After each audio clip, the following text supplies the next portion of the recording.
What's going on, guys? Welcome back to the review and discussion for UnOrdinary episode 297. You guys have been waiting for this one for a long while now, and I do apologize for that. So, with that being said, let's go ahead and just jump right into this episode because I don't want to keep you guys waiting any longer.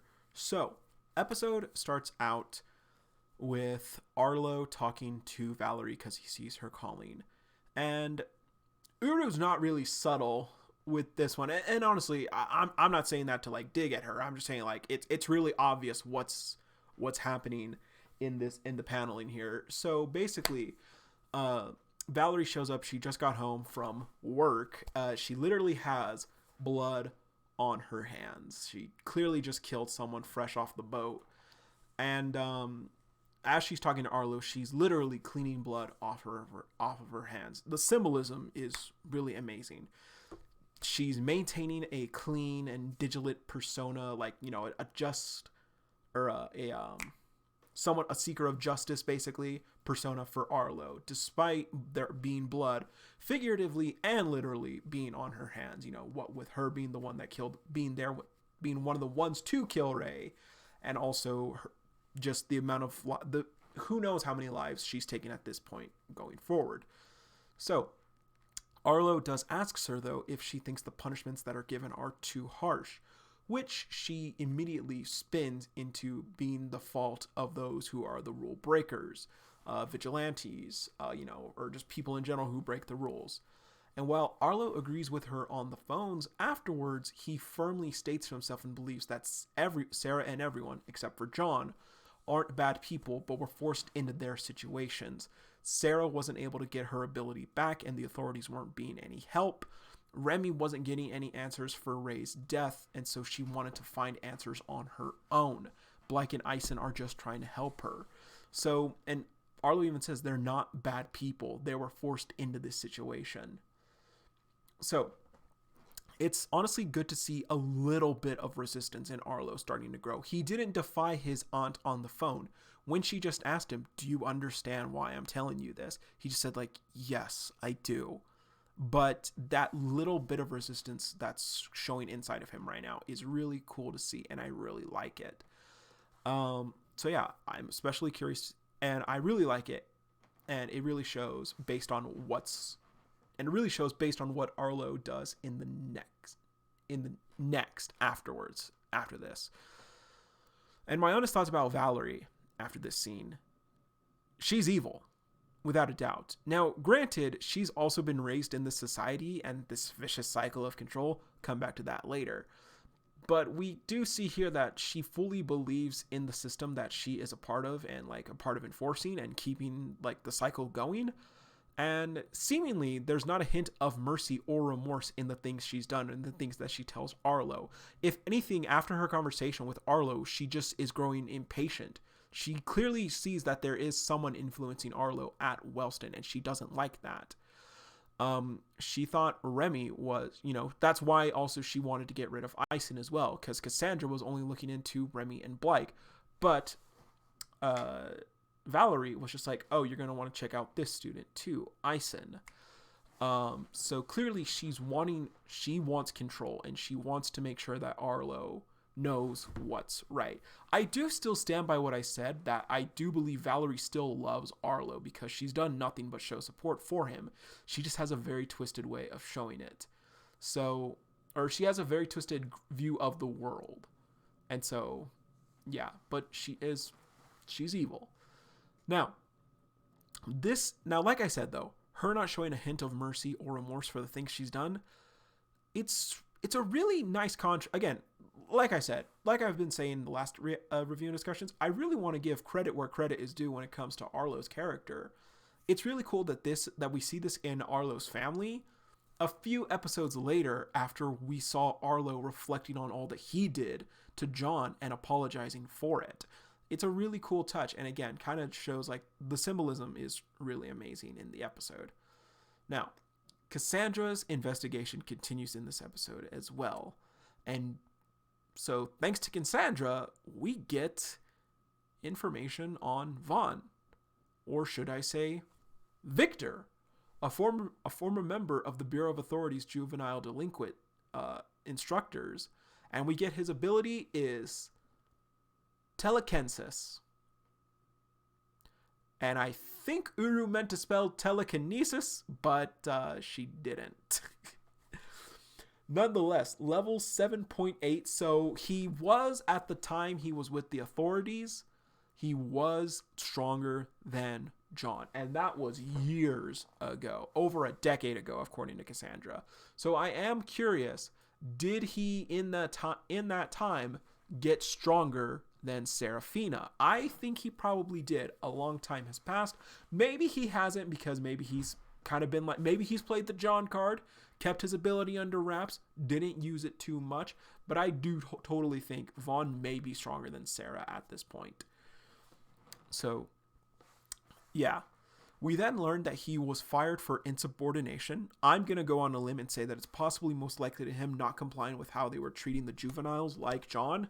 We've clearly seen, based on John and everything, he had an awful experience. Granted, I do again want to point out, Keon did point out, rehabilitation and it's different for every person the treatment is different for every person who goes through it. So granted, clearly the information something we see later on in the episode kind of, I think, goes into a bit more about that. But, so here we continuing on though. So, not complying with how, like I said, I think he was being insubordinate because he wasn't complying with how they were supposed to treat juveniles. So then he just disappeared. But as Cassandra points out, then a man named Vaughn started to make a name for himself in the educational system and was able to rise to power and became the headmaster of Wellston as a result. And once again, unfortunately, Cassandra just says even more dumb shit. I'm kind of noticing this is a pattern that Uru's kind of doing. I don't think it's intentional, but Cassandra likes to really get on track and kind of get onto something, but then just no.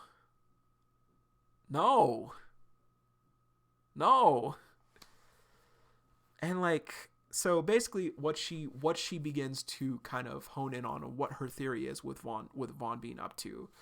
She believes that Vaughn is weaponizing the youth, trying to revolt against the authorities. And yeah, I guess he is in a way trying to revolt against the authorities, but based on what we've seen, not in the way that she's thinking, more so just he wants to make sure that the strong that he's in charge of know, hey, you should do good and you should be able to tell right from wrong. Granted, in Cassandra's defense, we still don't fully know what Vaughn's plan actually is. But we then meet up with Vaughn and Keen in his office as they discuss what to do with Cassandra.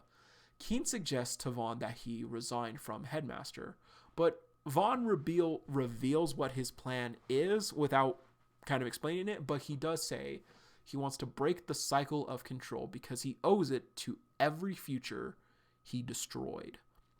Now, the way I interpret this and what I think is happening here, he's most likely wanting to repent for all the harm that he caused to every delinquent he was in charge of while instructing. And I can see that. That's a pretty noble thing to do. He's like, I messed up in the past and I owe it to those kids that I ruined. I owe it to make sure that I can make the future generation better than we were. So that's what I think his plan is. Again, we still don't really know exactly what his plan is. Seemingly, from what we've seen, like I said, he's wanting to make the top rising students know right from wrong, and also let the students figure out for themselves and grow from their own mistakes, which did work with the 6 main characters. Serafina, John, Arlo, Remy, Blyke, and Ison. It took a long time with John. I can't lie there. It took a long time with John, but ultimately, they're all kind of, in a way, working together. They're all communicating now. They have a common goal now. And students at Wellston, and because of them, students at Wellston are starting to see, okay, I don't have to be mean to the low tiers. That's a starting point. There.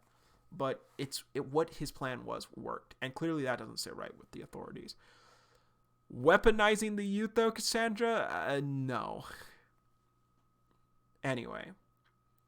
But one thing we also do know about him, like I said, he's still been a bit vague, but we do know that he also thought that John and Blake would be his successors because he was looking for one. So I think we are going to have to wait a little bit longer to see what he truly has in mind, but I do believe it is coming. So John then teaches last parts before we end off on the episode. John is teaching combat classes finally with Sarah as a co-coach also. So basically he just kind of gives a basic rundown of like, hey, just remember guys, this is a no ability class. You're here for physical self-defense. And a few of the students are kind of like, that's kind of weird. I don't know if this is for me now. But of course people like Dylan, Roland, and Evie are like, hell yeah, let's go. So yeah, it is really cool to see. John and Sarah give a demonstration and everything and tells everyone to partner up, and they just kind of watch.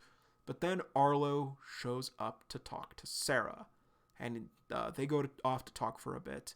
And then Arlo leaves episode 297 with a major drop and tells Sarah she needs to leave Wellston and to not come back. Now, when I first read this episode, I was praying to God Arlo had a lot more to say than just that. I was hoping to God that Arlo would actually communicate.